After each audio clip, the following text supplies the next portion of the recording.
infinite complacence, people went to and fro over the earth about their little affairs, serene in the assurance of their dominion over this small, spinning fragment of solar driftwood, which by chance or design man has inherited out of the dark mystery of time and space.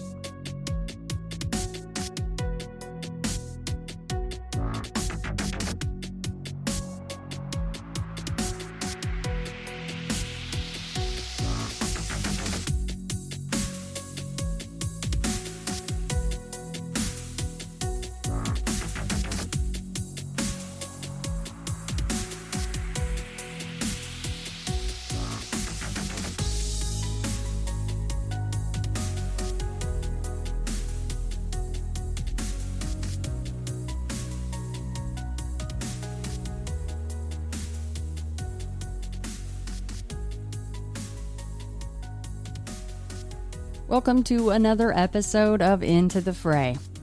If you're new here, hi. And for anyone listening who hasn't yet done so, please head to your podcatcher of choice and rate and review the show. This helps others not only to find ITF, but it turns into more people reaching out to me, which turns into then more encounter stories for your lobes to process. Speaking of that, if you have an encounter you'd like to share, reach out to me on my socials or Shannon at intothefrayradio.com. Home base, though, for Into the Fray is intothefrayradio.com. There you can find all episodes, blog posts, get Patreon info, and more.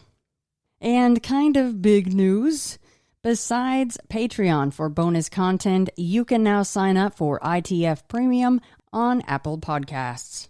You will get early releases of the main show, completely ad-free, and of course, extra episodes. Bonus content. So, head to Into the Fray in your Apple Podcasts app and become a premium subscriber today. And without further ado, let's get to my chat with Chris of the Scottish Paranormal Podcast.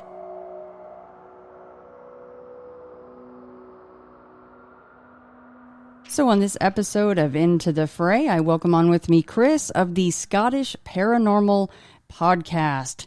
And Chris, I know that you started this over lockdown of COVID, which I can't think of a really better time to take up a task such as this. And it's not only because you have an extreme interest in all sorts of subjects, but you also have your own experiences, which we are going to be covering today. So welcome on the show. Thanks, Shannon. Glad to be here. Nice to meet you as well. So finally tied it together. Yes, we did. We have been emailing back and forth for quite a while. I was looking at the thread actually earlier today, and I wanted to click on the very first one just to jot down the notes of what we'd be covering today. And I'm like, holy crap! There's like 35 in this thread or 40 in the thread. I'm like, this has been a long time coming to get this together. So yeah, no, thank you so much for doing this.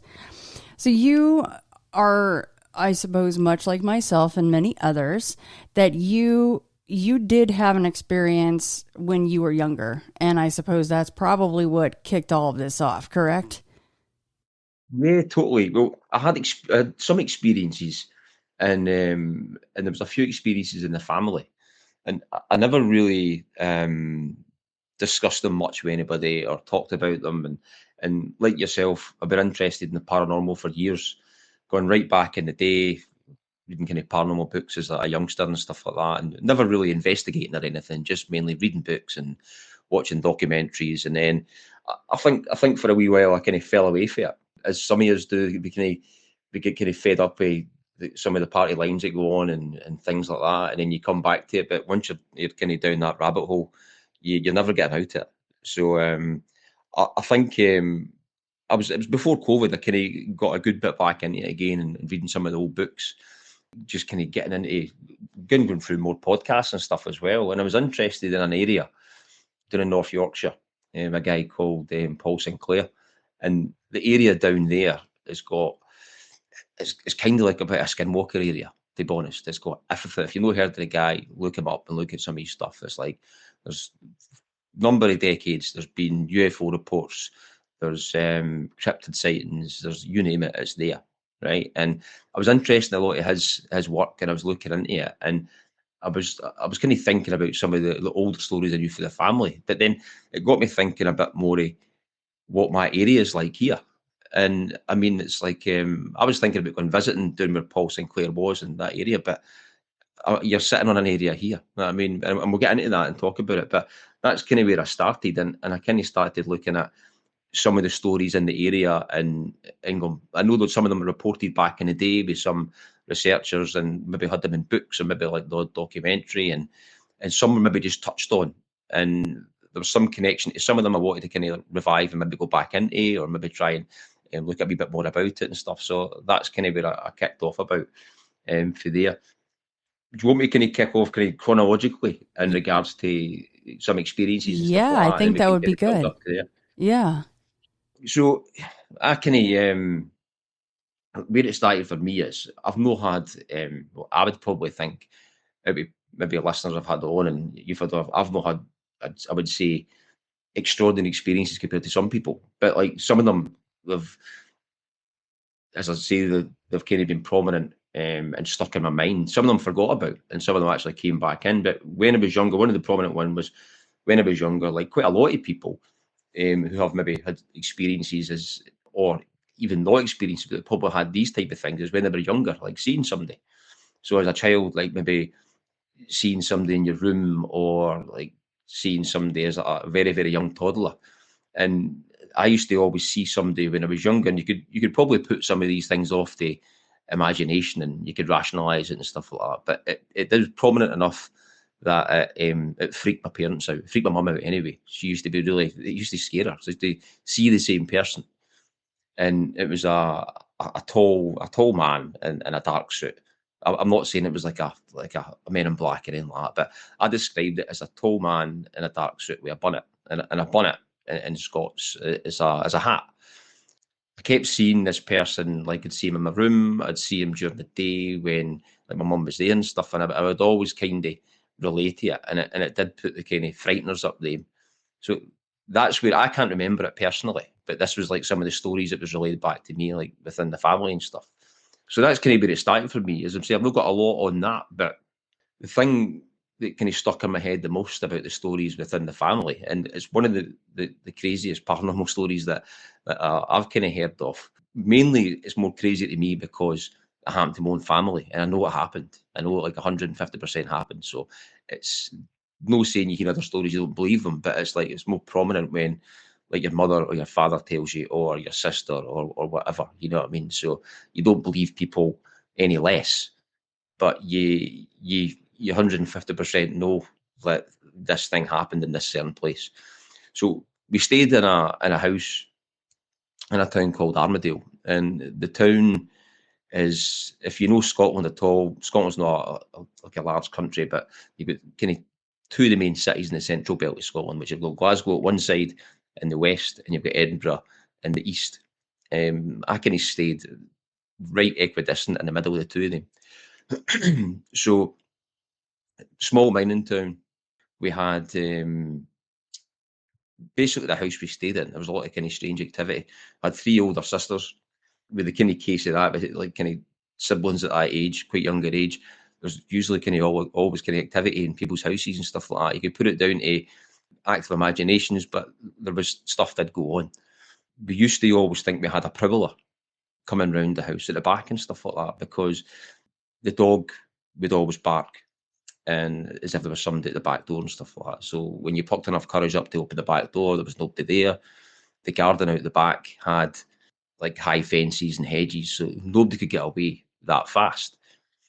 And it got to the point where you could actually hear the handle turning. So the handle was, if you can imagine, it's like a kind of a spring kind of lever handle, and you could hear the spring in the handle moving when it was actually getting turned. So you knew somebody, was quite a hard kind of spring. So you hear that noise when it was getting turned, even before, like, even before you'd see it.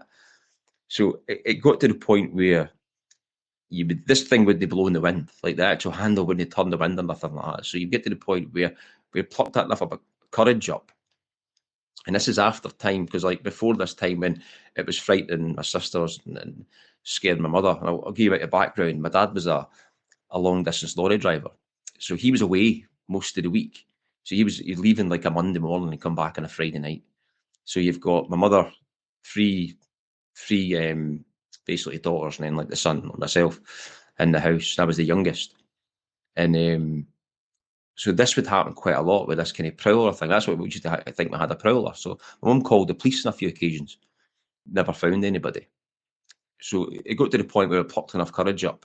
The dog going crazy, you actually hear the handle going, you see the handle going, where you would open the door and there'd be nobody there. So that was kind of the start of it, which I could kind of remember myself. I just knew there was always a feeling about the house where I used to hate going to sleep at night without a light on or anything like that. I mean, my light off. I'd always have my light on. I used to just have a fear of the dark in this house, and I just had a kind of bad, ominous feeling about it. I don't know if that's maybe just due to having the sisters and having that, and it just all gets hyped up.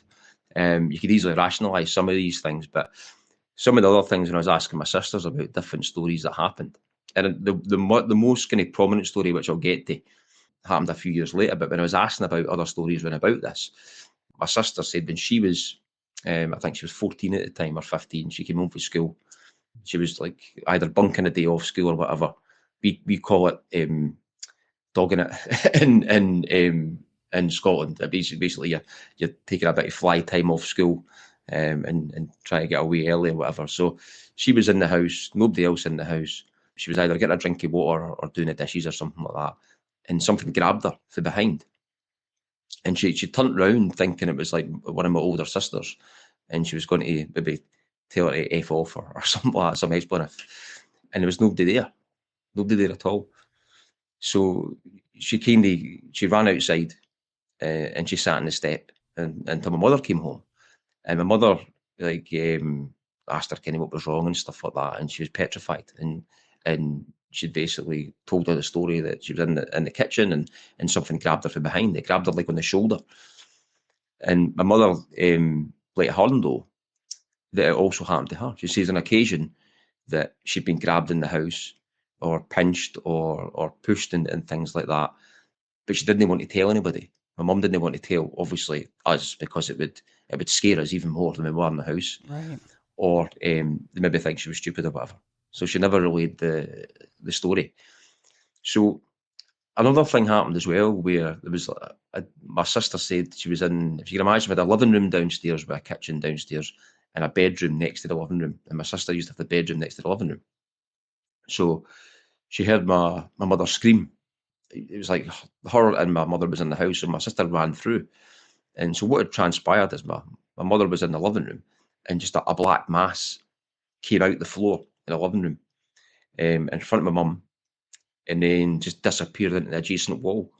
So we stayed in a semi-detached house. So there was like a neighbour next door to us. So this thing came up and it passed into the adjacent wall as if it was going into the neighbour's house or whatever, but it was just a black mass, whatever it was. I mean, don't know if it had any shape to it or whatever, but the way it was described was like a black mass that came out the floor and then disappeared into the wall.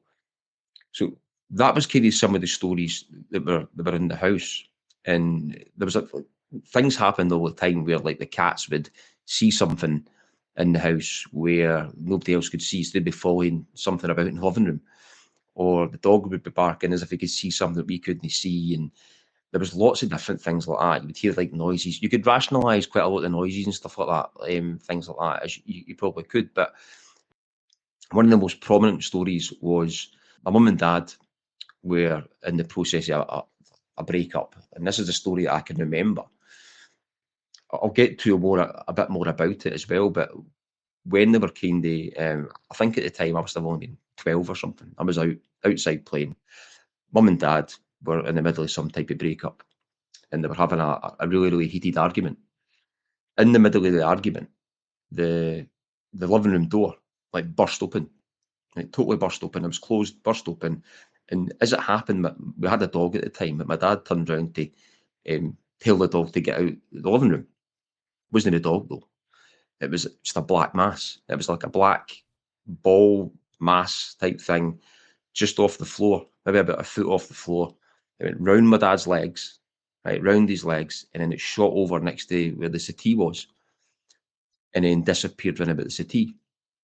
And at that time, I came in the house, and then they were looking for this thing.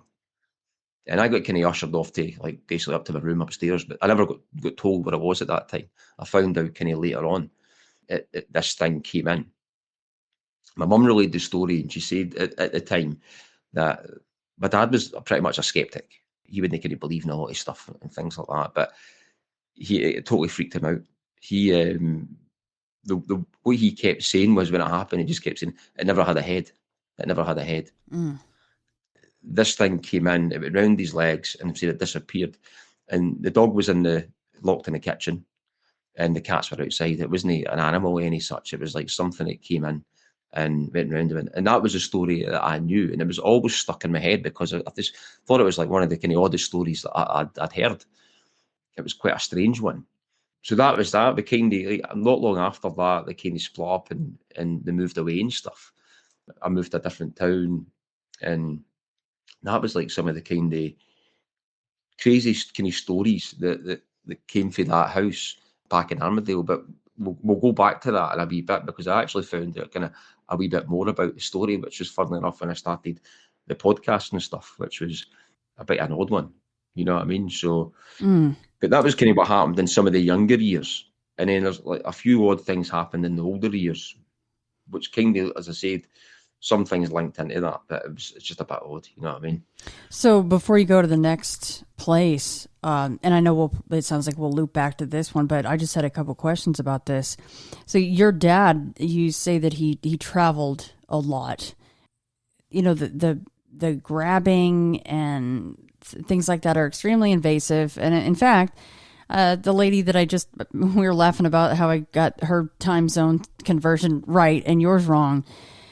She was just talking about this exact same thing, being touched, grabbed, poked, prodded, and black masses being seen.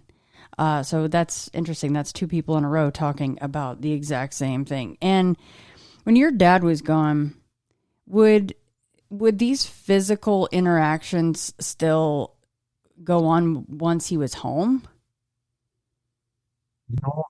No, that I can remember. Probably. I mean, probably the odd thing happened, like the cats. Definitely the prowler thing never happened. But it was kind of like we genuinely thought we had a prowler, because we had, like, you've got 3 young girls in the house, and because, like, the back door, although we had a semi-detached house, we had a fence on one side, a high hedge on the other, and then we had a gate. And I could remember, like, I think even at the time, I must have maybe even been 10 at one of these times, and I kind of ran and pulled the door open when I seen it going. And this is the type of handle this was. It wasn't the type of handle that you could actually, you had to kind of push it right down. It had a really, really strong spring in it, and that's why you could hear the spring. So it wouldn't move or fluctuate with the wind or nothing. And I grabbed the door, and I pulled the door open, and there's nothing there. And nobody could get away that fast. But it seemed to be there more when my dad wasn't there, or probably when my dad was there, we probably never noticed it much, because maybe, like, the girls, my mum didn't dwell on it as much, because maybe felt a bit safer that he was in the house. I used to always think it was like something that was like, it feeds in fear or feeds in that kind of adolescence energy or whatever. I mean, there's a lot of different kind of ideas for these things, but it was an odd one. I mean, it really was, and it was one of the kind of, that story with the thing, the door burst open and this thing went round his legs and then disappeared round about the couch area, and they couldn't find it. And it totally, like, it freaked him out. But there's an additional bit to the story which I kind of knew a wee bit about, but it was a lot of it was kind of confirmed with one of, it was like the neighbour, which I'll kind of get into in a wee bit. Yeah, I'm sure that they wanted to find something normal, some animal or whatever I mean, for him the poor guy, like you said, he's really skeptical, but he kept just repeating, it never had a head. He's kind of going, what in the actual, what is going on here? And I'm sure they were just dying to find something extremely normal to explain that away. But I do find it interesting that that was going to be my other point, was you brought up it feeding on fear, and it probably also fed on the negativity in the home. I mean, when you have two parents splitting up, I've been there, there can be a lot of arguing going on and a lot of negative air and just animosity going down. So, and who knows how long that had been going on between the two of them. Some of that can go on for years, right? Before they actually split up. So, I mean, with all that going on, even prior to your dad and your mom both seeing that thing after the door flies open, I would hazard to say you're spot on with that. It was definitely feeding off of what was going on in the house. It's an interesting thing because my views have kind of changed in it over the years. I think initially I had a view of it potentially being quite a negative thing, or it could have been a negative thing. And I'm in a camp where it could be that. And then sometimes I think we're going in the route where there's got to be some type of energy or negative energy where this thing is manifesting because of. And initially where the thing was, when they were kind of splitting up and stuff like that, that kind of culminated in a wee bit. But my dad was having an affair for years. Yeah. Right. So he was kind of leading a double life. He was away like as a lorry driver, as like probably as they say in Fight Club, like setting up franchise elsewhere. That's kind of what it was like. So so there's maybe a kind of a lot of, I don't know if it's something to do with that, but the story that I heard after it kind of links into a bit of that. But I'll get into that once I kind of, and it wasn't until I kind of started the podcast and I delved back into it a wee bit and I found it a bit more. And it was through synchronicity, it came back to me, which was kind of interesting, you know what I mean? But see, that was kind of the house then, and it was an odd place. It did have the local town where I stayed as well. To paint a penny picture with the area, there was like activity in the area, you know what I mean? Like through this bit of Scotland, there's been like UFO reports and things over the years, which I'll kind of touch on a wee bit as well. But that town had a good number of UFO reports and stuff. Just a kind of small mine. It's like, if you imagine between Edinburgh and Glasgow, there's like small kind of villages and kind of larger towns. And where I kind of stay, there's small kind of mining towns. And then there's like a hill area like called the Bathgate Hills. They're no massive hills, but they're just maybe, you could probably maybe take about like 10 square miles or something like that, these kind of hill area, and then maybe towns round about them, if you know what I mean.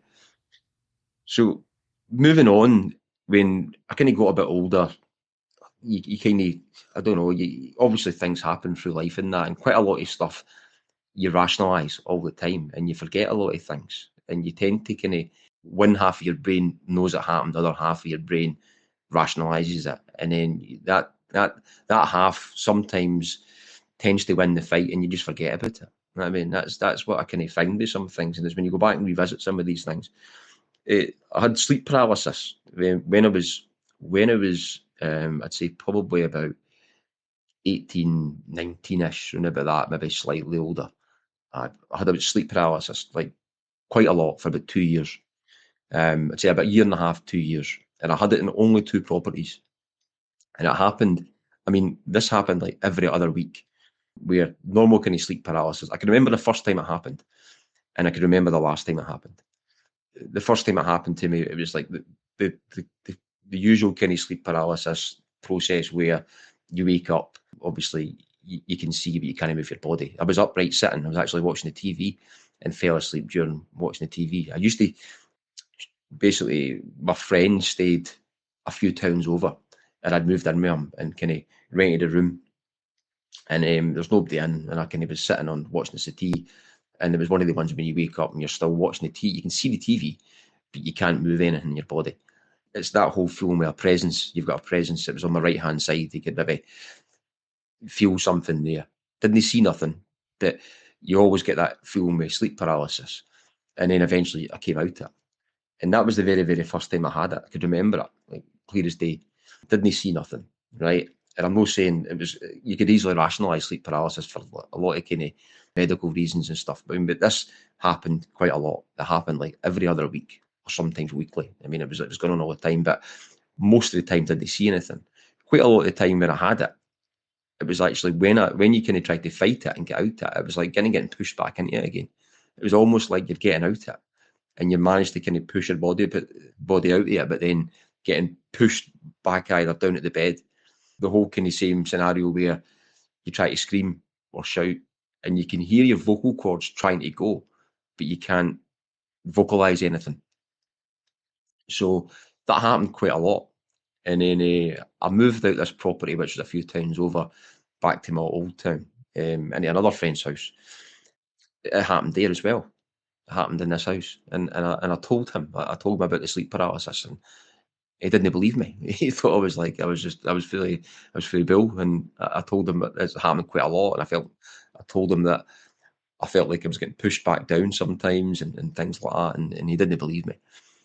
So, as I said, this happened solid for about 1.5 years, 2 years in these two properties.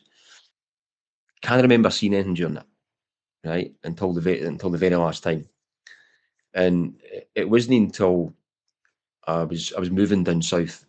The last day was kind of before I was kind of going down to visit my mother. She kind of moved down south at this time. I was going to go and have a visit down there and stay down there. I went to my other sister's house, who stayed in Armadale at this point, the same town I'm in. And I was sleeping on a couch just for that one day before I got picked up to kind of go down south. That night, I was sleeping on a settee on a couch. It was dark in the living room. I could see, if you imagine when you've got the street lights like that, the street lights over here, they're not like this now. Most of them are kind of like a white light now, but back then it was like an orange light in the street lights. So you can see the orange tinge shining through the living room window. But if you can imagine, there's a set of blinds on that. So you can't see out. You can just see the blinds, though, then a set of curtains. But the curtains are totally pulled shut. So you can actually see the orange tint coming through with the blinds and the curtains are ajar. You know what I mean with that? So I woke up on the settee. I had sleep paralysis. I was like lying on my side. And I could see somebody standing. In that window area. The gap where the curtains were open and the blinds were. You could see the light shining through. And it was somebody like just dark. It was a dark. I thought it was a woman for what I could see. I could see hair. Definitely thought I could see hair. And I couldn't move though. I was lying on my side. And they came towards me and knelt down in front of me, right up to my face. Still couldn't see any feature. It was just black. For that, it disappeared and I kind of came out it. And that was the only time I'd seen anything during the whole kind of process of the sleep paralysis. It never happened again after that. That was the last time it happened. And it was funny, it only happened in the two properties. A total odd one. But the funny thing was, years later, when I'd kind of moved away, came back and I met my friend again. He told me, he said, remember you told me I had sleep paralysis in the house? And I said, yeah. And he said, remember I told you I didn't believe you?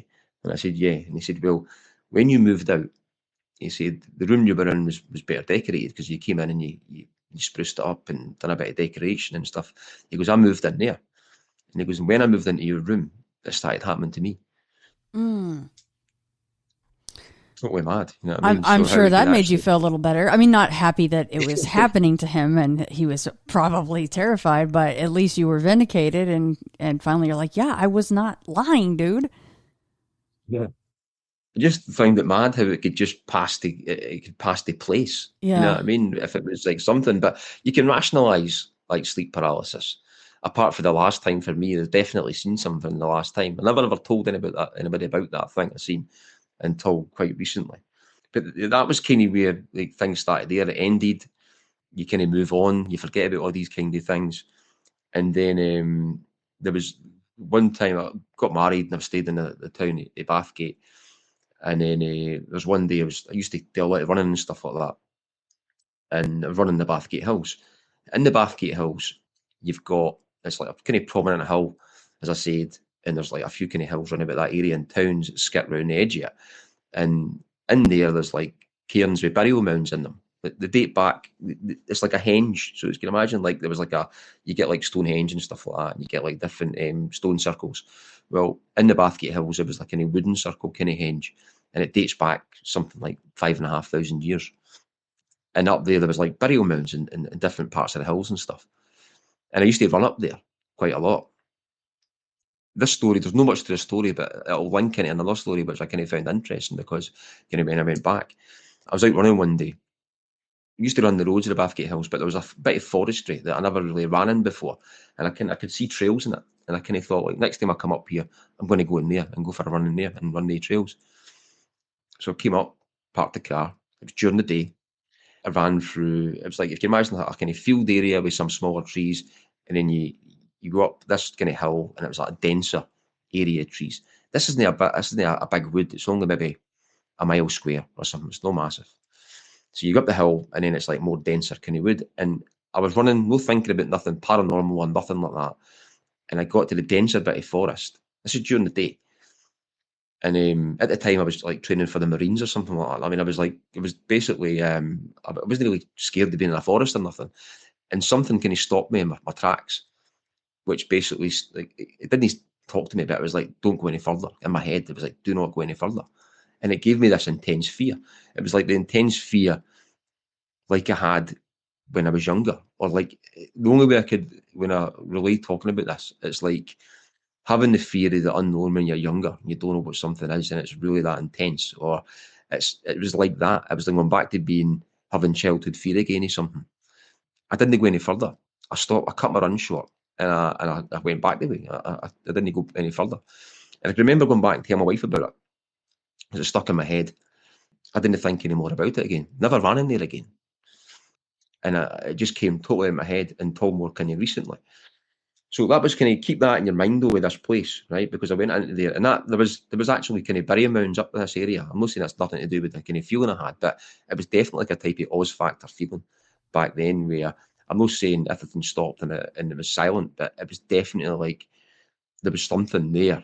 Like I feel like, don't go any further. That's the way it kind of felt in my brain. You know what I mean? This is broad daylight though. It was like 12 o'clock in the day. And I don't know why I got that feeling in that place. Never had it before. Never had it after. But it was pretty, apart from when I was younger, maybe in certain places where you pick up on something. See, when you're younger and you're maybe more sensitive to things, and you can get a bad feeling about a place, or it's maybe a bad feeling about a place. There's maybe been a war there, there's maybe been a murder there, or things like that. It was kind of like that, where you get that, just a bad feeling. So cut my run short, came home. So that was kind of one of the kind of just a story. No much to it, right? But I'll tie in later on to something. So one of the other stories, back to Armadale again. This one's a bit more kind of odd. Never relayed this to anybody until kind of recently. Out running again. Used to do a lot of running. So at the top of the town, there's a cycle path that runs between different towns. And so you can imagine when you leave the town, it's just fields and forestry until you hit the next town. So you could be 2 to 3 miles before you hit the next town, and you're kind of skipping around the top of the town. So there's not much light there or anything like that. You maybe see houses and stuff on your far left-hand side, and then you leave the houses, and then you'll run along this track, and it's just fields and forestry until you hit the next kind of town, farmland and stuff like that. So I was out running at night. I had a small LED torch on, which wasn't great. You could basically shine the bit where you're running in front of you, and that's it. It didn't really beam much like a light or anything, but it was okay for running at night. I liked running the cycle path because I just had this thing in my head where if you ran the roads, you could be breathing in all the fumes and stuff. So that is true. It was just a nicer place to run. Even at night, it didn't really bother me running at night or anything. So running at night, and you could see the houses on my left-hand side, kind of a bit further away, the streetlights and stuff, and then you leave that, it gets into some forestry, and then it's just like farmland. And when I was running, I wasn't far out of the town, something caught my eye. It was like a red light. I turned around, I looked, and it was maybe I actually measured this. I went back into a Google map and I measured it. And at the time, it was roughly about like maybe 500 metres away from me. I could see in a field, looking over, and I seen a red light, looked like a red LED. And I automatically thought, there's a dog in that field, because you get dogs with the red LED lights and stuff like that on their collars and stuff. And that's the first thing I kind of thought. And being a runner, the last thing you want is a dog chasing you. So, but it was away in the field, and there's a fence line all the way along where I was running. It used to be an old railway track. And then next day they had like this cycle track. So I'm running along the path, and this red dot or light starts coming towards me. So it's basically trying to intersect me. So it's going diagonally to where I'm running to. And in my head, I'm thinking, I hope the gate, there's a big kind of farmer's gate at the bottom of the field, maybe it's just less than a kilometre away. I kind of thought, I hope that's shut, because if that's a dog, it's it's going to get me when it gets to that fence. It was pretty dark. So it comes parallel with me. You're talking maybe 10 meters away from me. That red light. It's around about the height, maybe about a foot, 2 foot off the ground. And I'm probably about 6 foot higher than that, elevated on the path. And if you can imagine, I've got the path, you've got a slight kind of verge going down, you've then got like a fence line, like a farmer's fence line, and then you've got farm, basically just like field with some small bushes next to the fence. They're called gorse bushes, so kind of like bushes with kind of like jagged thistles on them and stuff like that. So this red light is running parallel with me. So I'm constantly still thinking about the gate. I'm thinking, I hope the gate is shut. This dog's going to get me. So I'm looking around and I'm trying to hear for somebody calling this dog back, because it's ran a good bit to meet me and it's running along with me, and I can't hear anybody. I can't hear anybody shouting a dog. So I'm still running, keeping an eye on it. I'm looking at it. It's going in between the trees, back and forth. It's dark enough. I can see fence posts, and I can see the kind of darkness of the bushes, and you can actually see outlines of things in that, right? My torch isn't good enough though, it kind of beam a light. So keep running, this thing's with me all the way, and I get to the end and the gate's locked, right? Which thankfully it is.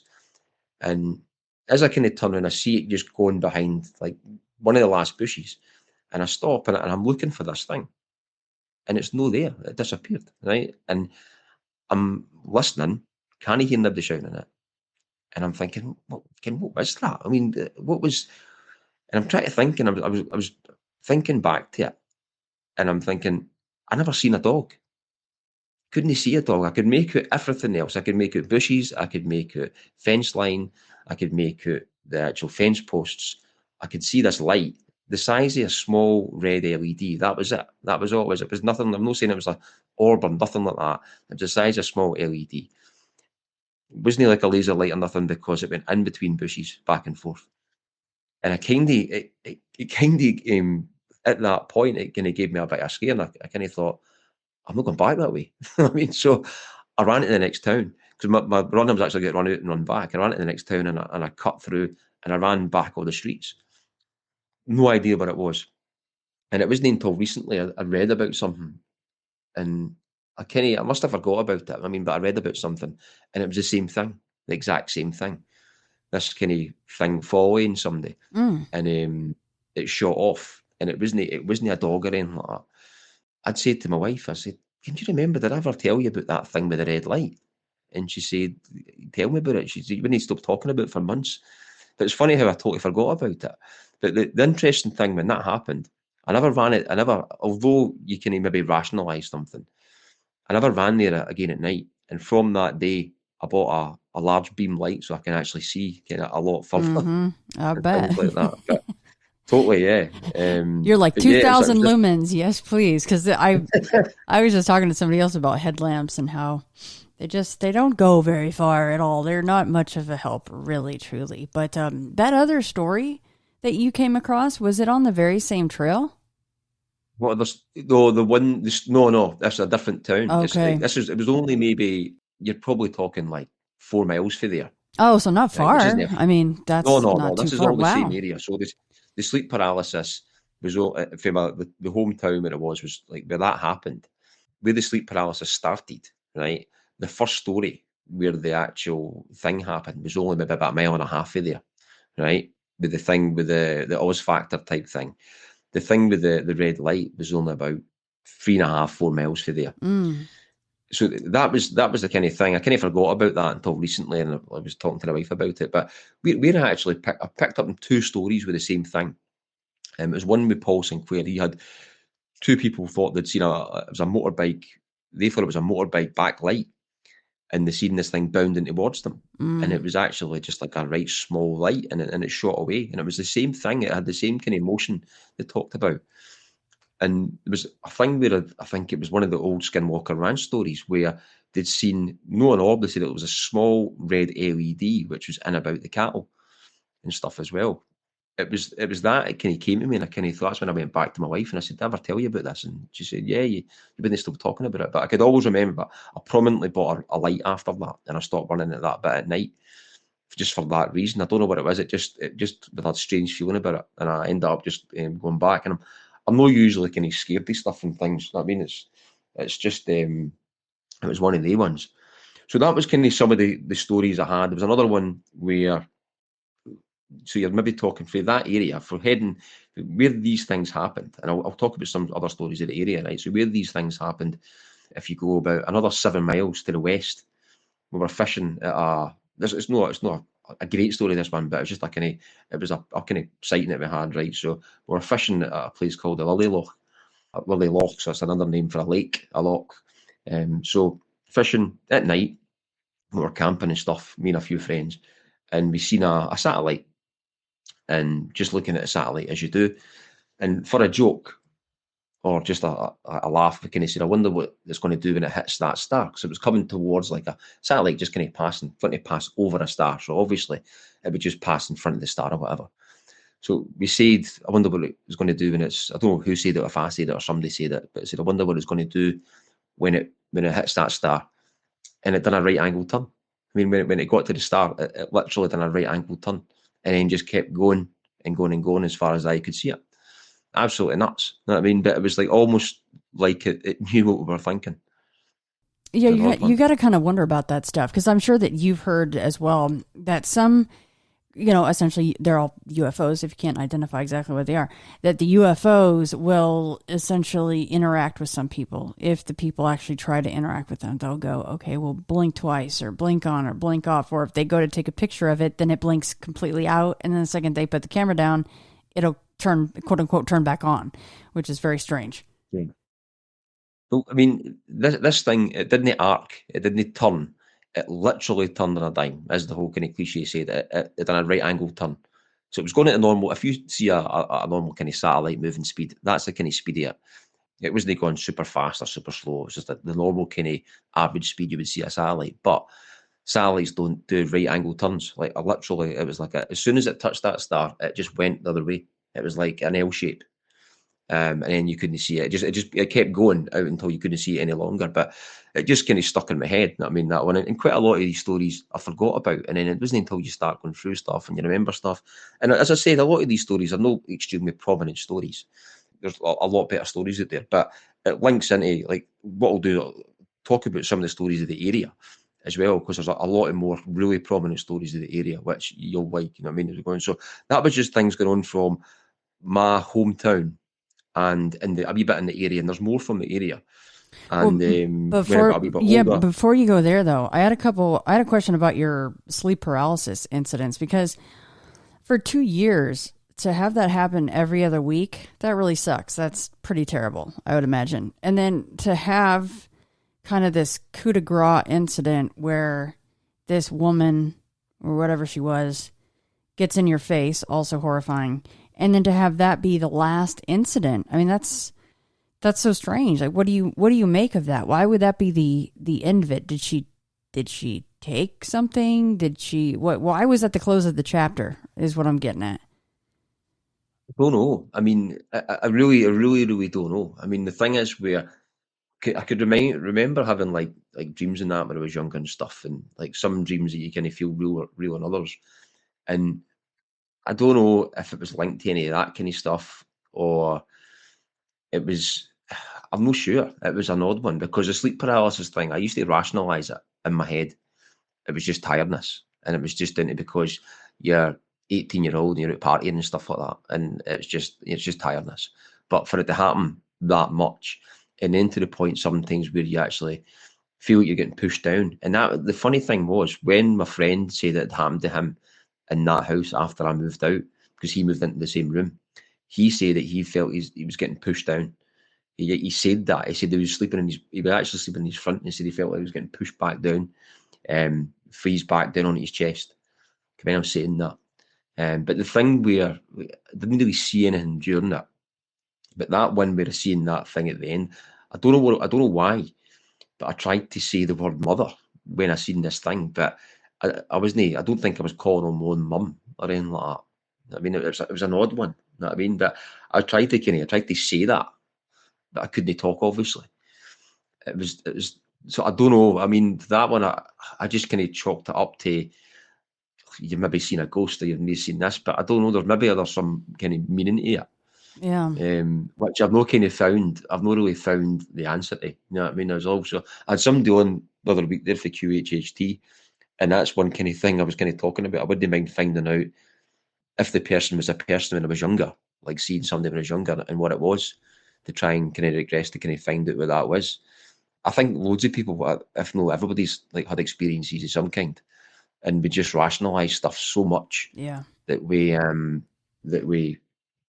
just kind of blank it out. You know what I mean? There was like one recently, which I'll give you a prime example, which I talked about, was where my kid, one of my kids, is he kind of scared of the dark, right? Scared of the dark, and like me when I was younger. So he kind of sleeps his light on, can't sleep his light off at all. We stay in a kind of bungalow, so it's all kind of lower levels. He's kind of his room's adjacent to ours, so he leaves his door open, his light open. So although we tell him to keep an eye on it, well, we basically not to keep an eye on it. We keep an eye on him, but although we tell him that it's he's done it with Friday and it's maybe just dreams or whatever else, you don't want to scare him even more.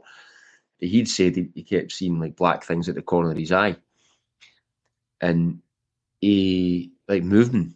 And one time he said that in the hall, he seen like this octopus black thing moving, and he would see these things at the corner of his eye. And he drew, eventually he said he was talking about like at night, he was scared of this thing at night.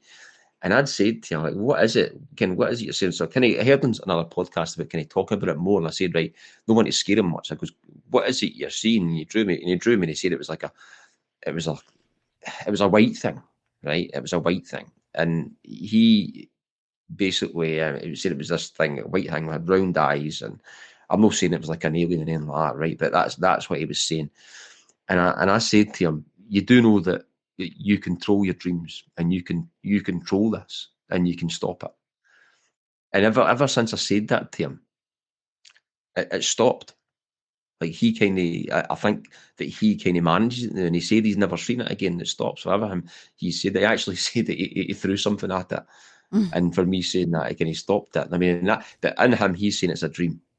But with me, I'm keeping an eye on it because I just know everything that I've read over the years and whatever, we're no daft. I mean, but where I was going with this story was, so another thing kind of happened, and I was talking about the rationalisation of things.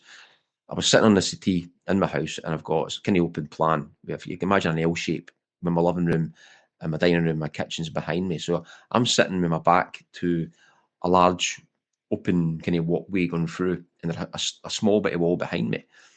And if I kind of stand up, turn round, and turn round again, I'll be in my kind of dining room, walking out my kitchen.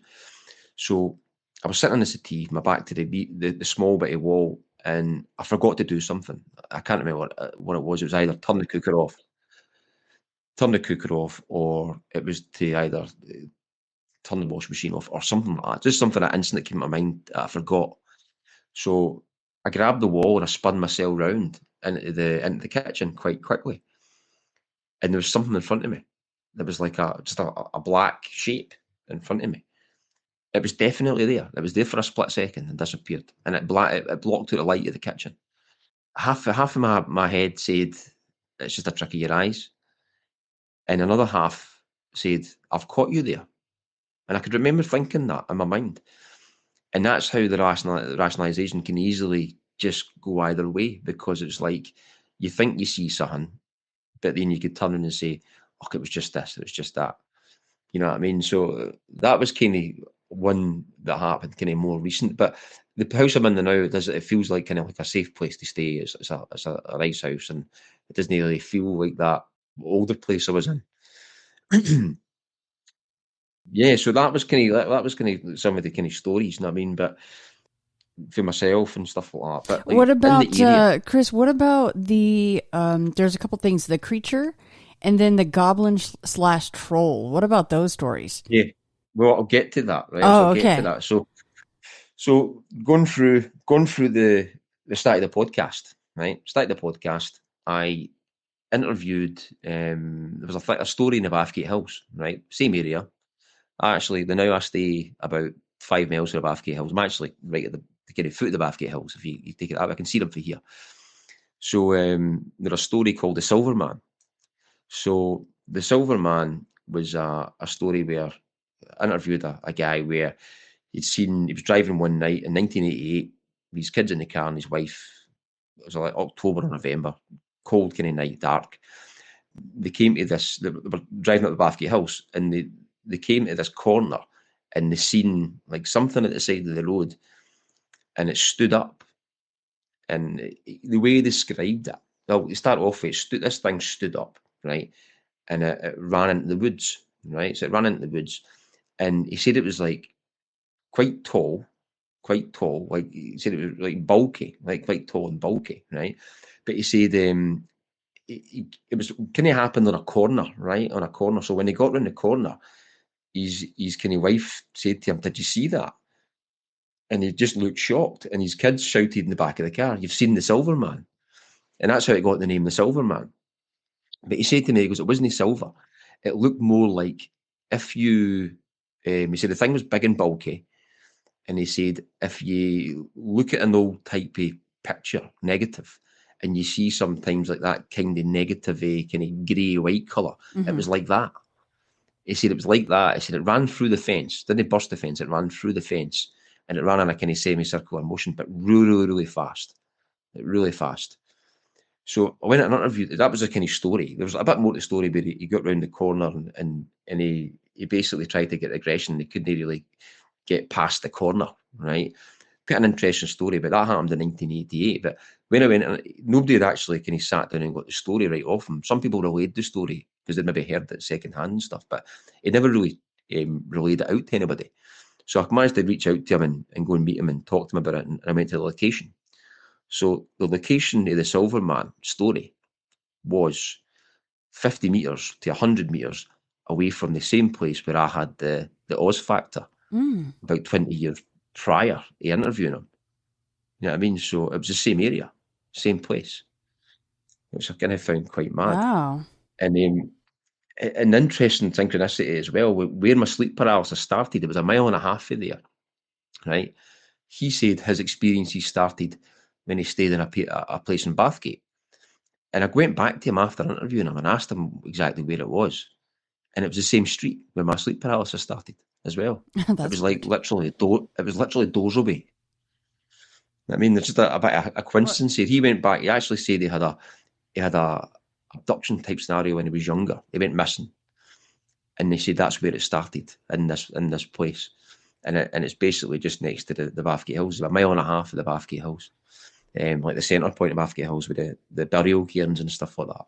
So I just found that really, really interesting because it kind of linked into a bit of the story. The other kind of story where it links into the kind of goblin type thing I'll tell you about. I mean, so it's before this, there's another story where it happened at Armadale Moon Town. And this was bona fide story. It was in a lot of the kind of local press. It'd been in some documentaries and stuff like that back in the day. Happened in 94. So quite a good classic UFO story. A guy called Andy Swan, he was coming back one August night from, I think it was car racing or something like that, and he dropped some people off, and it was still quite light because August in Scotland is pretty light at night up to maybe about 12 o'clock or like 11:45 or something. It was an electrical storm. It was starting to kind of a bit of thunder and lightning and stuff. So he went to the outskirts of the town, to the playing fields next to the academy or the high school. So he was watching like the bit of lightning storm in the distance, and he could see like at the time, Shuri said he could see like a black rectangle in the sky. It was like a jet black rectangle, and it was coming closer. And he said he thought this thing was going to actually come and land in the field. He said he actually thought it was like some type of plane to start off with, but then you could see it was more like a rectangular shape. So it didn't come any closer. You could see it kind of further away. Just kind of, I think the vantage point he was, it looked like it was coming to where he was, but it wasn't. So what he done is he jumped in his car and he drove to the next town, and he drove round the town to the back roads, right, which is adjacent to parallel where he was, to try and get a better vantage point or view. It was like there's a road called the North Rig Road. It's a kind of small, kind of one-track, single-track road that it runs up the back of the town. So he went there to try and see this thing. So he drove along the road, couldn't see anything, nothing there. And as he came to this bank of trees, this large black triangle, right? It's not really like a triangle. It was more like a prism shape. So if you ever, do you know, have you ever heard of the chocolate called Toblerone? Have you heard of that before? Yes, definitely. Right. So a Toblerone with a point down the way, right? Right. If you imagine a Toblerone with a point down the way, so it's like lying with a flat bit on top and the point going down the way, but the front of it's splayed into a point, and the back slightly wider, right?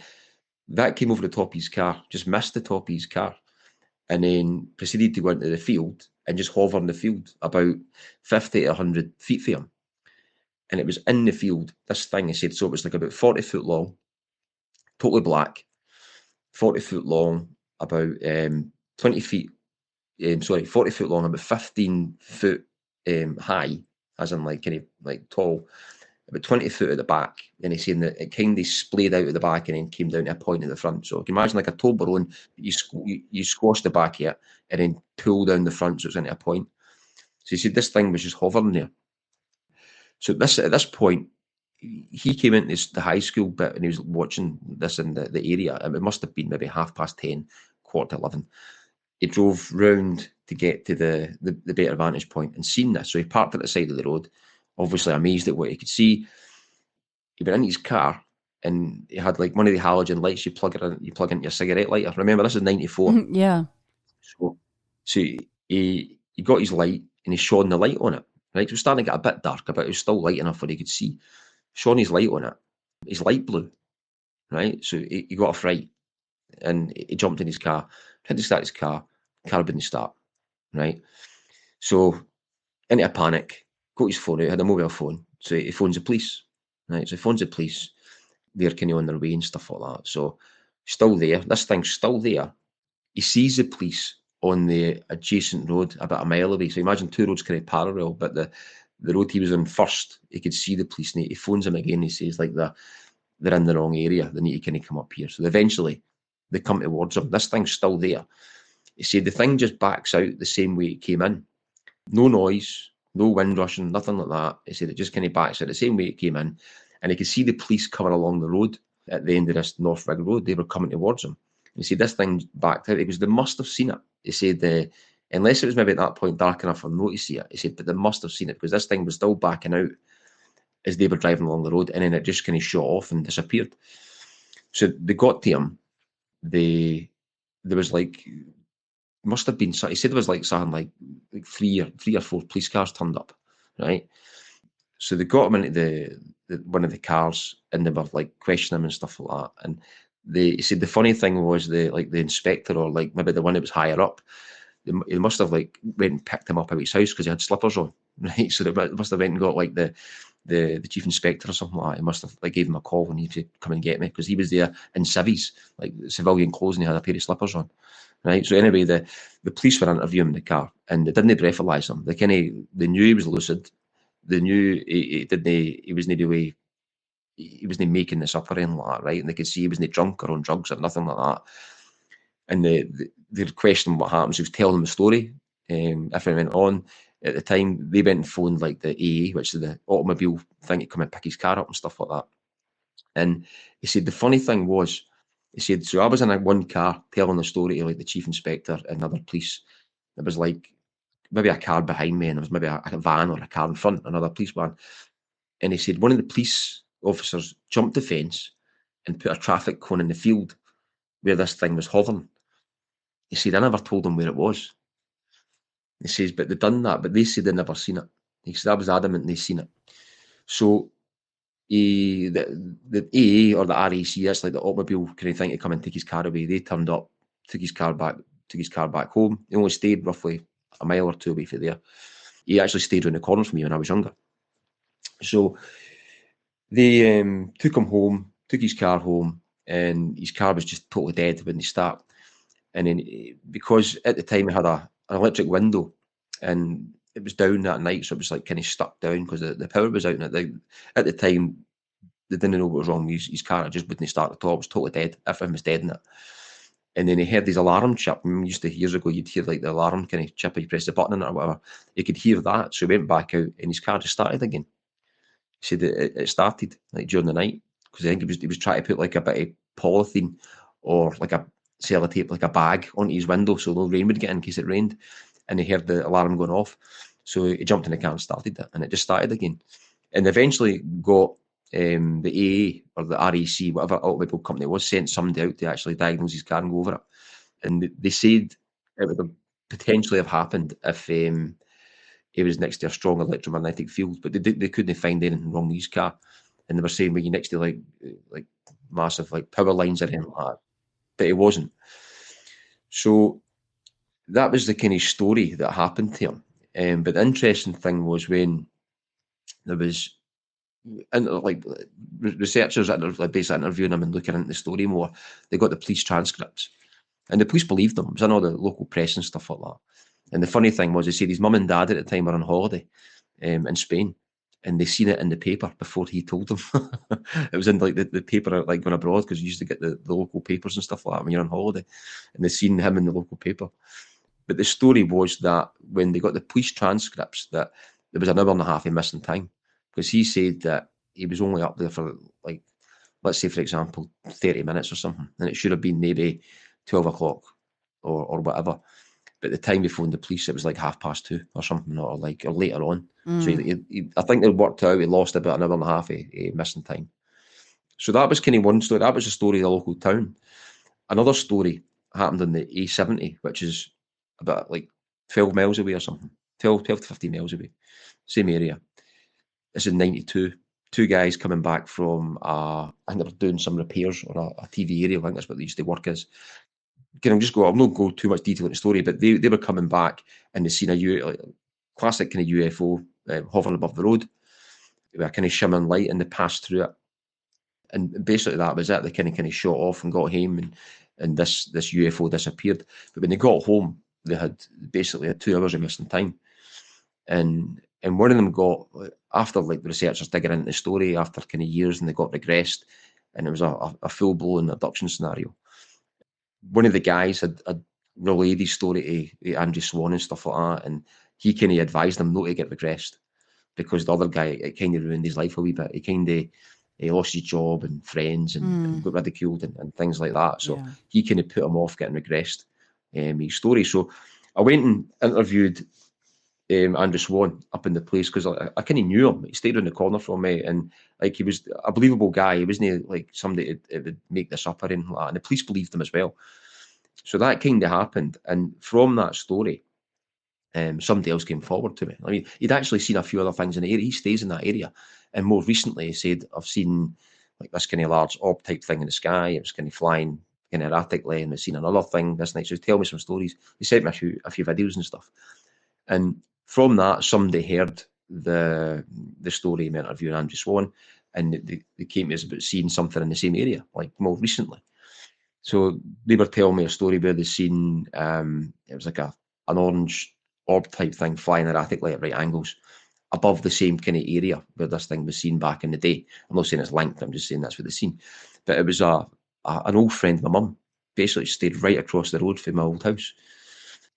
I went to talk to her, and when she came back with the story originally, just about the orb thing they seen, she was doing her dishes at night, like doing her washing up, and she seen this thing out the window and got her husband over to see it, and they seen this erratic kind of flying, I think it was a yellow or kind of golden kind of coloured orb, flying in distance. You might be talking like a few miles away, but in that same vicinity. So the interesting thing is, where it was next to where he stays now. I mean, up that kind of area, the same area where the triangle thing was seen like back in the day and stuff as well. So the interesting thing, I asked her about the story of the house. I said, again, thanks for telling me your story about that. I said, but have you got, do you know any more information about like the story of the house, the black thing? I mean, because like that was the kind of story I knew about, the thing that went around my dad's legs. And she said, yeah, I know all about it. And I could send, if you want, I could send you the audio of this bit, maybe interviewing her if you want. It might be hard for people to understand. They'll probably not understand me well enough for being a strong Scottish accent. No, that'd be great. I can understand you just fine. I think everyone else is fine too. Yeah, that's good then. So I could send you I'll send you the audio yet. So I interviewed her. The story I knew a bit of this story, but there's like a few kind of interesting bits in it. And so she said the story was that they'd been to a kind of psychic convention type thing out in Glasgow. And some of them got taken with this good person that was doing readings and stuff. So my mum didn't get taken that day. She was going to get a reading, but didn't get one. So she basically invited the lady back to the house at a later date. She said, why don't you come back? We'll invite some people up and we can do a reading or whatever and all that kind of stuff. So at the point where, to bring you back a wee bit, the room next to the living room used to be my sister's bedroom, and then it was the dining room. When it was my sister's bedroom, before she had moved out and stuff, right? That's a story I'd missed. One of our boyfriend was going to stay in the night, and he woke up during the night saying he had this totally crazy dream, right? And she asked what it was, and he said, well, you got this kind of walk-in wardrobe. In that, the doors were open, and I woke up to see some ugly troll-like creature. And then he transformed into like a taller kind of man. He described it like a wizard type thing, right? But he relayed it as a dream. I'm not saying this happened. He relayed it as a dream, but it was like that. It was prominent enough for him to say it kind of spooked him out. He said, I kind of thought he'd seen this thing. So that happened in that room.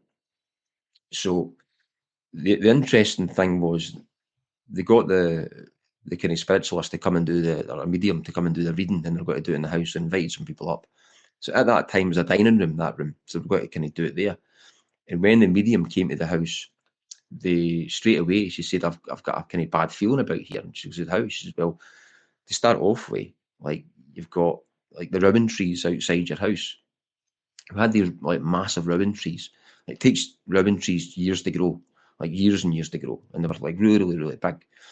And in like Celtic mythology, rowan trees are used to kind of ward off evil, right? So that's what they're used. They usually find them in high places and stuff like that. They're usually used to ward off evil. That was like some of the kind of like mythology. And we had 3 in a triangle. We had like 2 really, really big ones at the front of the house as you went in the gate of the house. And right at the back corner of the garden, there was another one. So there was like 3 of these. I don't know what the symbolism or what kind of. I know obviously the rowan trees are there to ward off evil, but for 3 in this kind of triangle, I don't know what the kind of symbology that was for, but I know they're obviously there to ward off evil at some kind of point. But these trees were really big. I could remember them when I was younger. I used to climb up in them. And rowan trees, when you see most rowan trees, they're usually quite small because they take a while to grow and stuff. They're cut down now. So anyway, so the story goes that they had the medium over, and they were doing readings of different people, and they'd done a reading with my mother. And the medium basically had told my mother that my dad was having an affair, right? So she said, I need to tell you this. I need to tell you this. And she kind of told her the story. She told her who my dad was. Could describe who she'd meeting. Described my dad in his lorry and stuff like that. And she didn't know any of this stuff because he wasn't there. Described a lot of kind of stuff that only my mum would maybe know. It was that kind of prominent that like that was like maybe midweek, and it was the actual Friday or the weekend when mum confronted my dad, and that was where the kind of big blow argument came from. So the medium said that they had a bad feeling about the house and stuff like that, and they relayed the story about what happened with the dream, and they said that the medium said that wasn't a dream that happened, kind of thing, right? So she told my mum the whole kind of story about my dad cheating on her and all that kind of stuff. So coming the weekend, my mum confronted him, and then they seen this black thing, right? So, but Jean says that the thing went around my dad's leg, down his legs, and then it went onto the couch, and it was moving that fast on the couch, they couldn't discern what it was, and then it disappeared. And then no long after that, in the room next door, they said they had a foul smell, and there was a creature in the corner. Said it looked like some type of, like she said they described it as like an awful kind of looking troll type thing, like small in stature, about like 2 to 3 foot. Where like she just said the personification of evil. This thing was just that was a story that she said it was she heard from her mum, and then it disappeared. My dad admitted to the affair and stuff like that, and it wasn't long after that they kind of split up and we moved out of the house and all that kind of stuff. So that was a story that she relayed that she'd heard, and she said, I never went back in that house. And after that, I mean, after that story, she used to be over there quite a lot. And obviously after the split up anyway, they were away. But it was just coming back to that story again and finding a lot about that. You know what I mean? It was like it was totally mad. Like, Yeah, I can't imagine it'd be easy to hear any of that stuff. And all that's going on at the same time. That's got to be tough on everybody. yeah, totally. But I mean, that just the thing with that kind of story with the thing, you know what I mean? It was like, although whatever it was, don't know, you know what I mean? But it was a crazy story in regards to just at the end of that, and it was like finding the story through synchronicity, and like maybe going back and talking to Jean about she stays right across the road for the house, and I asked my friend like who are still in touch with about, did you ever experience anything? Because he stayed as a semi-detached house, he stayed next door to me. And I asked him, I said, did you ever have any experiences in your house? I said, because we had multiple things kind of happen over the years and stuff like that. And he said, no, in that house. He goes, but I can remember in the house prior we were in, my sisters used to see these black things at the bottom of the bed. It's absolutely nuts how people just see these things and Wow. and put it out, you know what I mean? But yeah, so the trees that you brought up, I find that really interesting. It's like somebody that had lived there before knew that they needed to try to ward off evil, as you say. And maybe there is something to the way that they planted them, or was that just happenstance in this triangle formation? I don't know if it was happenstance or no, it might have been, you know what I mean? Yeah. But there was definitely two prominent ones like sitting side by side as you went in the house. They were really, really big. As I said, it was prominent enough for the medium kind of to point them out straight away. Right. She had like any bad feeling about the house and stuff like that, and say that they're there to ward off evil. And you can find that and can look on. But I mean, a lot of that stuff, it was an odd kind of house and stuff, you know what I mean? And to find some of that other bit about it. But I mean, even the black ball thing, I mean, it was a crazy kind of story. But the whole area's had a lot of different stories over the years. So some of the stories are relayed there. There was another story which was not too far away from it as well, which was gone back into 79. And there was a prominent abduction, police involved in everything. You know what I mean? It was like there's a forestry worker who, I say abduction, but a forestry worker who had seen a landed craft. This was from Armadale. This is like maybe 8 miles away, right? So it's not far as the crow flies. Landed craft. You can imagine the description of the things that came out the craft. It was like almost like a sea mine. If you can imagine a sea mine where it's like a ball and it's got protrusions coming out of it. So this thing rolled towards the forestry worker, and it was almost like something mechanical, and it had arms on it. And then he blacked out, and he woke up, and he woke up. His dog who was with him never returned again. That ran away, never came back, and he had his trousers and that were all ripped and stuff like that. And this guy was a prominent guy in the community. Wasn't the type of person who was going to like make up stuff and all that. And the police were there and everything. The police were there. They found indentations that something had landed, and I think even that they had it in as an assault by unknown persons. But this thing, it was like a major case in like the 79 in the same area as well. You know what I mean? But there's been loads and loads of stuff happening over here at this bit in this area for years. And as a crow flies, if you even just go another like 10 miles north, you're hitting like Falkirk area. In Falkirk area here as well, there was like hundreds of UFO sightings and cases right across the 90s, like loads and loads and loads, to the point where it hit government and all that kind of stuff. The amount of different stories. And I think there's been a story about twin in the town with like, what would you call it? What's the place over at Roswell or something like that? I mean, it's like, but I mean, there's loads and loads of sightings and stories in the Falkirk kind of area. They call it a kind of Falkirk triangle, but it stretches out to here. Not being as prominent now, but there's still cases there. I mean, that was one of the kind of points that was trying to, with the podcast, it was trying to get some of these stories out. I mean, like it's hard to obviously try and get people to come forth with stories because of stigma and stuff and things like that. But I'll give you a prime example. I mean, one of the ones I just managed to pick up a story where I was up where the Silverman event took place, and I was taking pictures of the sunset. This was like the year past COVID. I was taking pictures of sunset because it was like snowing and stuff like that, and there's like a kind of a big stone, prominent stone. I was trying to take a picture of the sunset on top of it. And I was walking back to the area where the Silverman bit was, and I could see wee trails and that going up to this other bit I hadn't been before. And this couple were walking out, and it was getting darker at this point. This couple were kind of in their 50s, were walking out of the kind of forestry, just out for like a nice walk. I said, "Oh, does that kind of lead up to the cairns at the top?" And they said, yeah, if you go that way. And I said, right, fine. And I'd mentioned off the cuff, I said, "Oh, I'll need to watch in case the Silverman gets me or not," just as a joke, right, to see if they knew the story, right? And you just kept walking, and the lady turned around and said, "How, have you seen something like?" And I said, no. I just said there was a guy had seen something years ago back in the 80s, and I see her looking at her husband and kind of looking back at me, and I said, "Have you seen something?" And I would expect them to say, like, I'd seen some cryptid or whatever, because that's what the story was. And they said, "Aye, we have seen something." And I said, "What was it?" And they said, "Well, back in October, this was only like months prior, they said they'd seen like a large white sphere gone down behind the hill." They didn't say it was like, they just said it went out of view behind the hill, but it was like quite low, gone down. So it was definitely like kind of a sphere went down behind that area. And there's been other sightings of that as well. And so I got chatting to them, and I told them I was doing the podcast kind of thing and stuff, and I was telling them about the story. And they said, "Look, that's no, all we've seen." He goes, "When I was younger," he said, "when I was younger, he seen a sighting." And he told me the story. He seen this classic UFO type kind of sighting when he was younger, and he playing with other kids and stuff like that, and he seen this thing.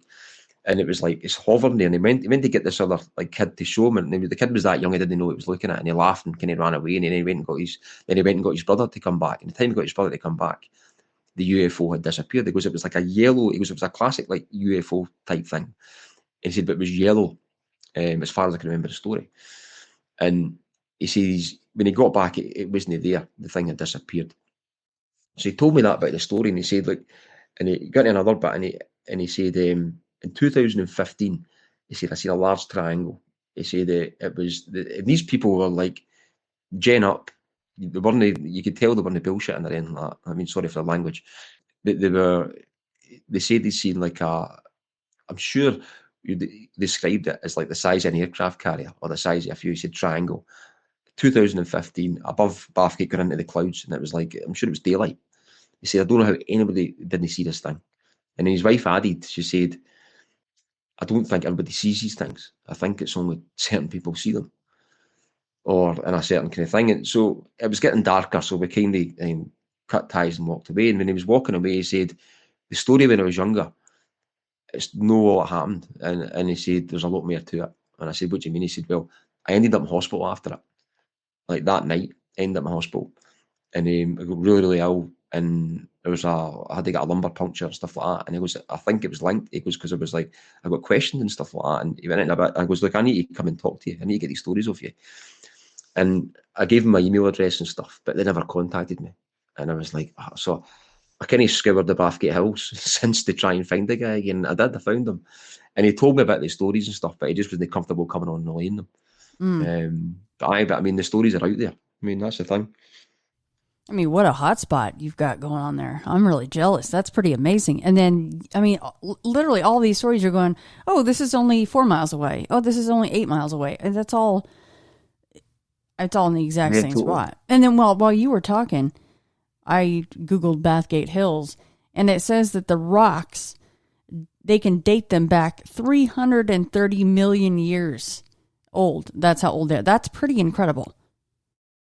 And you've got like settlements, and you've got like a cairn up there. So like a burial mounds that date back to like 5,500 years. Wow. Just with burial mounds and stuff like that, with some like civilization in the past up there.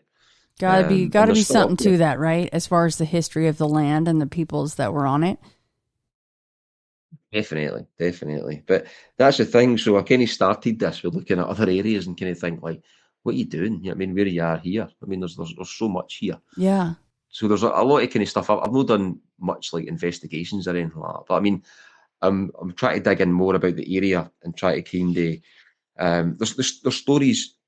There's past stories, as I said, like some of the ones that happened 92, 94, in Armadale as well. There was one where, which I tend to forget about as well.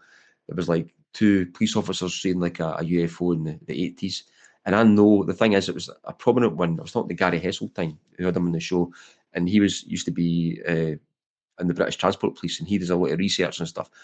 And I was looking through some of his accounts, and I knew this account, but it was like 2 police officers in 1980 seen like a long pole like shape, but it was orange, kind of bright orange UFO.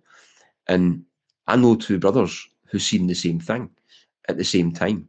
They never ever came out with a story, and it was a different shape. I mean, they seen something totally different, but it was the same thing. And there's so much different stories that are out there, but it's trying to get people to come forward. That's the thing. It's like, I mean, we're bumping into that couple just by chance, and come and having that story. But there's like so many other stories out there that within this area that you don't hear about. But it's interesting when you look at like the whole kind of Falkirk triangle that happened back in. It's if you've maybe look at Bonnybridge and UFO, right? So Bonnybridge UFO, that's literally about 10-15 miles from here, right? And that was like it's Scotland's hotspot, but it stretches. They call it the Falkirk Triangle, but it stretches into a kind of larger area. But you're only talking maybe an area, maybe I don't know, like 30 miles. I mean, radius type thing, if that. I mean, but the Bathgate Hills is like that stretches out maybe, I don't know, radius of maybe 10-15 miles, and there's loads and loads of different cases in there. The Bob Taylor thing, as I said, was 8 miles away from Armadale. The Armadale thing happened in Armadale. You've got the A70 incident abduction, that was like 12 miles away. I mean, you've got loads of stuff, but it's just trying to kind of dig through them and find out more. You know what I mean? Well, that's why we need your podcast to blow up so that more people will come forward and talk about that area, right? Definitely. I mean, I want to get more people kind of talking about it. I mean, we're looking at doing other stuff so we can try and get more people coming forward, looking through some of the older kind of newspapers, going back, getting through history as well to see what's there. There's places riddled with mines, like silver mines and coal mines and stuff like that as well. You've also got in the area, you've got like things with like Knights Templar or Knights Hospitaller and things like that as well. And there's a lot of history here. I mean, if you've got mines in the area, you probably got stories of phantom lights or, the phantom miners, things like that, right? Totally. Well, I've never heard any myself, but I mean, that's what I was thinking of doing as well, digging into a bit of the past and finding out what stories are there. There must be stuff there. There's been some researchers in the area, you know what I mean, who have kind of covered a lot of stuff gone back in the day, but I mean, there's still so much there to kind of get through. And the whole, like, Armadale and Bathgate and the hills and stuff, there's definitely something there. You know what I mean? So we're kind of want to try and do a wee bit more investigating up there and stuff and all that. You know what I mean? But there's a vast array of stuff in Scotland. You then go further north, you've got like the big grey manny Ben McDoo, which is a potentially kind of a Bigfoot type phenomena, which is up in the mountains, which is 2.5 hours drive from here. But you get things. That's the one thing I want to kind of look right into as well. Interesting area. A lot of stuff goes on up there as well. You know what I think, Chris? I think as a tandem, like a sister project to your podcast, I mean, I smell a really good documentary coming out of that area. I don't know. I mean, I'm just saying, if you know anybody, you should probably team up with them and come up with that, because this area sounds just so interesting. It's funny because you know yourself, if you look at some of the accounts on their own, they're an account that happens on their own, and if it's like a timeline, it doesn't look like much. But when you pull back and you look at it through in the space of maybe 30, 40 years, and you look at all the accounts in an area, you know what I mean, that's when you can see. I mean, you look at like Skinwalker, for example, like that all the accounts didn't happen over a short space of time. You know what I mean? So although you maybe have a bit of activity that happens at a certain time or within a concentrated time, but you will get a flappy happening over a good time span. The thing with the whole Falkirk phenomena, with all I mean, literally, it was like hundreds of reports. Like I think they're up to maybe like 500 or 600 reports, or UFO reports in that area. Wow. In like a 10-year space. It ranged from the late 80s to the late 80s to the late 90s, early 2000s or something like that. But there's still cases there, and there's still people seeing stuff. But it's just trying to get people to come forward. Yeah, that's the thing. That's the tough thing. Well, especially the stranger the stories get, which who could blame them? The more reticent people are to come forward, right? So that gets to be the sticking point, I think, for a lot of people. They have missing time, or they see creatures, or they see something like the Silver Man, and they're like, what do I do with this? Who do I even talk to about this? Some of these people probably don't even share it with their wives or husbands or kids or parents or whatever. That's the mad thing. I mean, yeah, the whole thing with the Ben McDo phenomenon as well. I mean, that's the interesting thing up there is it's the second largest mountain in the UK, or in Scotland anyway, second largest mountain, Ben McDo. And people have seen like over a good number, like it goes right back to the late 1800s, where they'd seen some large kind of grey creature, right, which is called the Big Grey Man. To the point where prominent mountaineers have seen this, and it was in like some of the prominent papers and all that kind of stuff. So there's a guy called Affleck Gray and wrote a book in the 90s and documented a lot of these cases. And he left out a lot. He basically put in the most kind of prominent ones that he thought were they getting in the book. But there's probably weirder ones that he didn't add in there. But there's ones where a guy had tried to actually shoot whatever it was. It was like it came up with him, and there's like loads of stories where people getting footsteps following them in the mist. I mean, they can hear it following them, or there's a lot of different kind of strange encounters. But like the other thing, the good thing up there as well, there's like going to like the David Politis stuff where you get Devils in the Detail. Another adjacent mountain for it's called Devil's Point.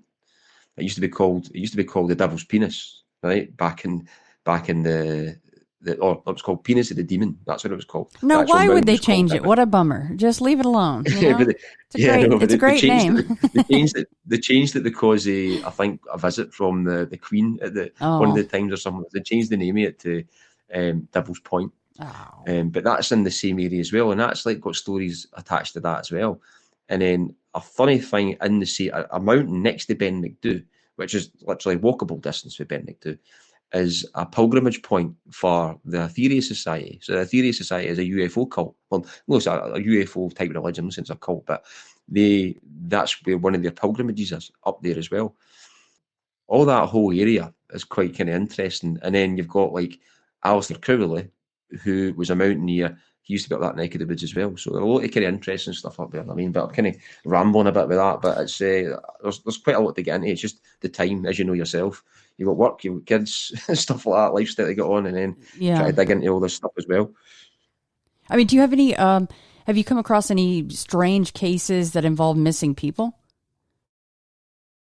Yeah, I mean, there was one recently where there's been a few. There was one recently where I never knew about it, I never heard about it until there was a case in England recently where a missing woman, but they found her. But in that, looking into that, there was a guy who was up in the mountains up north, and he was a kind of, I don't say survivalist, bushcrafter.